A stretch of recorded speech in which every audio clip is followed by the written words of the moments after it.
পাবনায় জামায়াত নেতার এবার পাবনায় পানির ট্যাঙ্কে তেলের সন্ধান, নাউজুবিল্লাহ। চোর তো চোরাই, চোর কোন দলের হতে পারে না। মানে স্পিকার, সিন্ডিকেটের মাধ্যমে কিছু মানুষ এই তেলকে সংগ্রহ করে কালোবাজারি করছেন। এই কালোবাজারি রোখার জন্য সরকার পক্ষ থেকে কি ব্যবস্থা নেওয়া হয়েছে সেটাও কিন্তু আমরা জানতে পারি না। মানুষ, ইরান, মার্কিন যুক্তরাষ্ট্র, ইসরায়েলকে কেন্দ্র করে যে সংঘাত শুরু হয় মধ্যপ্রাচ্যে এবং পরবর্তীতে হরমুজ প্রণালী অকার্যকর এবং ঝুঁকিপূর্ণ হয়ে পড়ায় বৈশ্বিক জ্বালানি সরবরাহ ব্যবস্থায় ব্যাপক অনিশ্চয়তা সৃষ্টি হয়। আমাদের দেশের আমদানিকৃত জ্বালানির সিংহভাগ উপসাগরীয় অঞ্চলের দেশসমূহ থেকে আসে। বিশেষ করে ইস্টার্ন রিফাইনারি প্রতিষ্ঠার পর থেকেই সৌদি আরবের অ্যারাবিয়ান ক্রুড এবং সংযুক্ত আরব আমিরাতের মারমান ক্রুড আমদানি হয়ে আসছে। কিন্তু হরমুজ প্রণালী কেন্দ্রিক সংকটের ফলে ওই সব উৎস থেকে জাহাজ চলাচল, লোডিং ও পরিবহন ব্যবস্থা বিঘ্নিত হয়। ফলে জ্বালানি প্রাপ্যতা এবং সর্বশৃঙ্খলের চাপ তৈরি হয়। কারণ তখন আমাদের হাতে পর্যাপ্ত মজুদ ছিল না। আমরা এমন এক অবস্থার সম্মুখীন ছিলাম যেখানে রাষ্ট্রের প্রয়োজনীয় জ্বালানি নিরাপত্তা নিশ্চিত করতে হলে সরবরাহ ও মজুদের মধ্যে একটি সতর্ক ভারসাম্য বজায় রাখা জরুরি ছিল। অত্যন্ত দায়িত্বশীলতার সাথে আজ জনগণের ভোটে নির্বাচিত সংসদ সদস্যের মাধ্যমে সমগ্র দেশবাসীকে আশ্বস্ত করতে চায়, বর্তমানের জনগণের নির্বাচিত সরকার আগামী পর্যন্ত জ্বালানি যে চাহিদা সেটি নিশ্চিত করতে সক্ষম হয়েছে। আমরা এখন আগামী জুন এবং জুলাই মাসের জ্বালানি পূরণের প্রস্তুতি গ্রহণ করছি। আমি দায়িত্বশীলতার সাথে বলতে চাই, পেট্রোল পাম্পে প্রাইভেট লাইন কিংবা বাইকারদের লাইন জ্বালানি ব্যবস্থাপনার প্রকৃত চিত্রে সাক্ষ্য দেয় না। কারণ বাংলাদেশের মোট জ্বালানি অক্টেন মাত্র 5.5% প্রতিনিধিত্ব করে, যেখানে পেট্রোল 6% প্রতিনিধিত্ব করে। অর্থাৎ 88% গ্রাহকের চাহিদা নিয়ে কিন্তু অদ্যাবধি কোনো প্রশ্ন উত্থাপিত হয়নি। এরপরেও আমরা কিন্তু বিভিন্ন জায়গায় বিভিন্ন সমস্যা আমরা করছি। এ ব্যাপারে আমি কিছু পেপার কাটিং আমি আপনাদের সামনে উপস্থাপন করতে চাই। অবাক বিস্ময় আজ মানব জমিন পত্রিকায় দিয়েছে, অনলাইনে তেল কালোবাজারি 300 চক্র।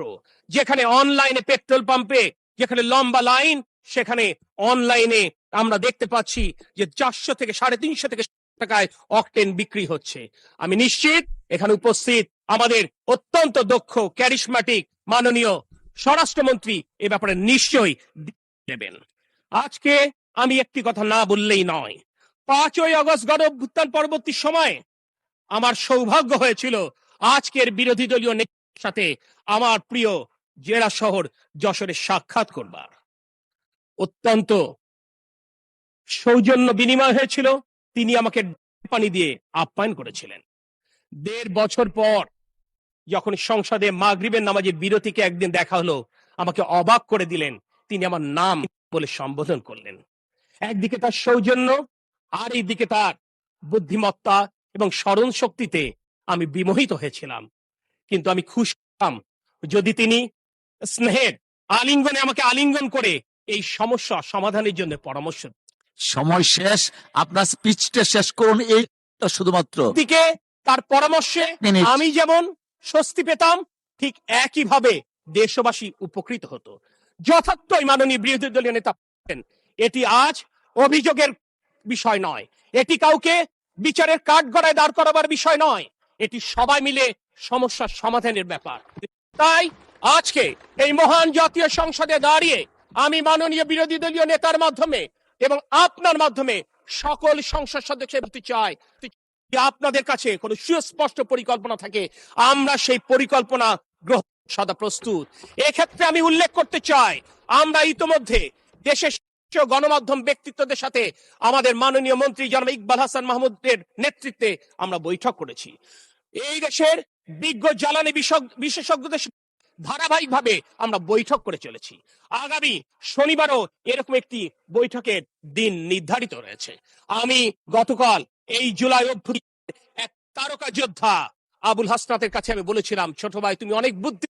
আমি দায়িত্ব নিয়ে বলছি, প্রত্যেকটা জেলা শহরে কিন্তু জ্বালানির ব্যবস্থাপনার চিত্র অনেক উন্নত হয়েছে। স্থানীয় জেলা প্রশাসন, পুলিশ প্রশাসন অত্যন্ত দায়িত্বশীলতার সাথে তাদের এলাকায় ফুয়েল পাস চালু করে কিন্তু এই ব্যাপারে কিন্তু তারা সুফল লাভ করেছে। আমি নিশ্চিত আগামী শনিবারে আমরা অধিকাংশ নিজ নিজ নির্বাচনী এলাকায় ফেরত যাব। নিজ নিজ নির্বাচনী এলাকায় ফিরে গিয়ে যদি আমরা স্থানীয় জেলা প্রশাসন এবং পুলিশ প্রশাসনের সাথে কথা বলে বাস্তব চিত্র সম্পর্কে আমাদের যথার্থ যদি পরামর্শ থেকে আমরা যদি পরামর্শ দেই, নিশ্চয় আগামী সপ্তাহে এই চিত্র আরো পাল্টে